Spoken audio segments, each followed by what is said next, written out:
Мінекей бүгін 2 ақпан 2023 жыл біз қалалық полиция департаментіне келіп отырмыз.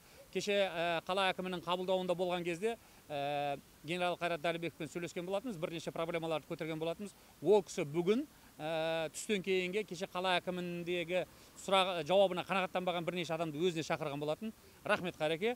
Мінекей қазір қабылдады, содан және бірнеше істерді айттық. Соның ішінде біреуі жаңағы МПС полиция басқармасының бастығы Ұлықбекпен де сөйлестік. Кешегі біздің шығарған видеоға бірден реакция беріп жатыр екен. Ұлықбек сол жерде кездесіп қалды, ол өзі айтты. Северде болған жаңағы екі адамның өлімі бойынша 306 статьямен қылмыстық іс қозғалған болды.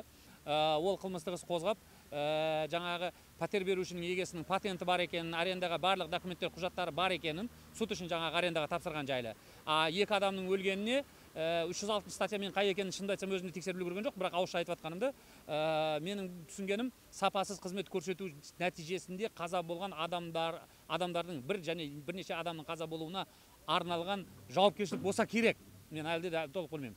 Мінекей сол бойынша микрорайон Северде жаңағы пәтерлер бойынша осындай жұмыс жүріп жатыр екен. Оны білдік.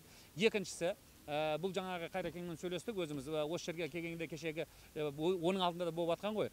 Осы ғимараттың ішінде лифт бар. Ол лифттің істемегеніне бір 30 жылдай болып қалған. Ол сұрақты да көтердік. Өйткені мына полицияға тек дені сау адамдар емес, мүгедектер де келеді, салмағы үлкен, зорға жүретін, ергезер, қария адамдар да келеді.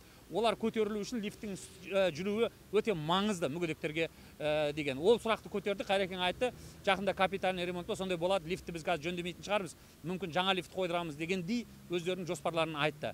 Тағы да қай сұрақ бар еді. Барлық сұрақтарды қамтыдық.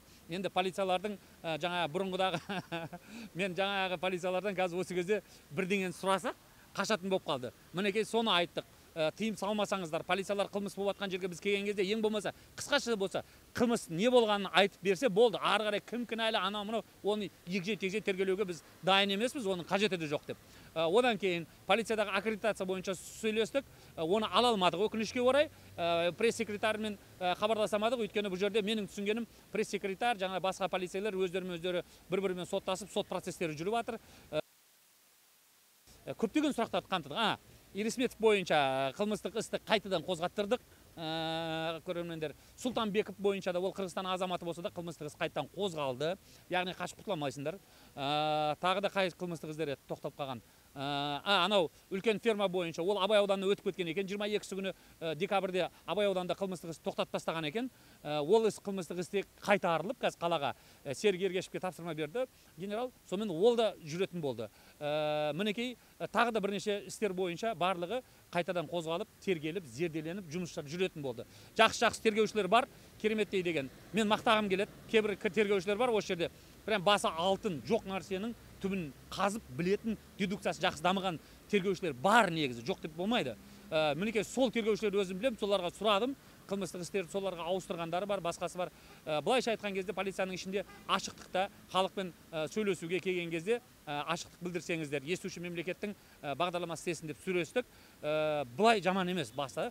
Одан кейін жаңағы Ұлықбекпен сөйлескеніміздегі әрекеттің бірі, Ұлықбек мырза полковник, ол кісі развод болатын кезде шақырамыз, түсіндіріңіз, ашық, бізде ешқандай не жоқ, барлығын көрсетіңіздер, жариялаймыз, жария түрінде өтеді.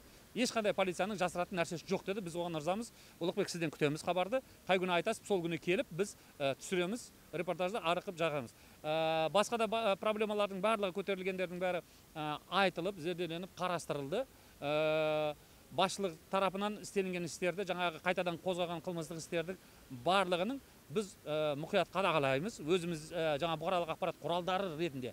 Және осы жерде бұқаралық ақпарат құралдарымен айналысатын өзіміздің жарайды, мен мына өкіметтік бұқаралық ақпарат құралдарын айтпай-ақ қояйын. Еркін блогерлер бар емес пе? Мен сіздерді шақырамын. Біз бірге септесіп жұмыс істеуіміз керек. Мысалы айталық, резонансты қылмыстық істер болған кезде сіздерді жаңа шетелде кинода да көріп жүрсіздер ғой. Бәріміз бірге келіп осы жерде тұруымыз керек. Сөйтіп сұрауымыз керек. Не болды деп. Сол кезде ғана бұл кісілер шығады да бізге айтады не болғанын. Ал пресс-релизін күтіп, пресс-секретарын күтіп, қашан айтатынын күтетін болсақ, онда әшейін құрғақ мәліметтер болады. Құрғақ мәліметті біз олар айтпаса да бәрібір өздерінің ақпараттарынан ала береміз, ақпарат көздерінен. Тірі болу үшін, орынды болу үшін, шапшаң жұмыс істеу үшін мен сіздерді шақырамын. Біргейік, жаңағы сұрақтар болғанда резонанс осы жерге келейік, бәріміз бірге сұрайық, ол кісілер шығып айтсын. Айтпақ болғаным сол, барлығыңыздың көтерген сұрақтарыңызды мұқият қадағалауға және керекті жеріне жеткізуге, соңына дейін баруға біз дайынбыз.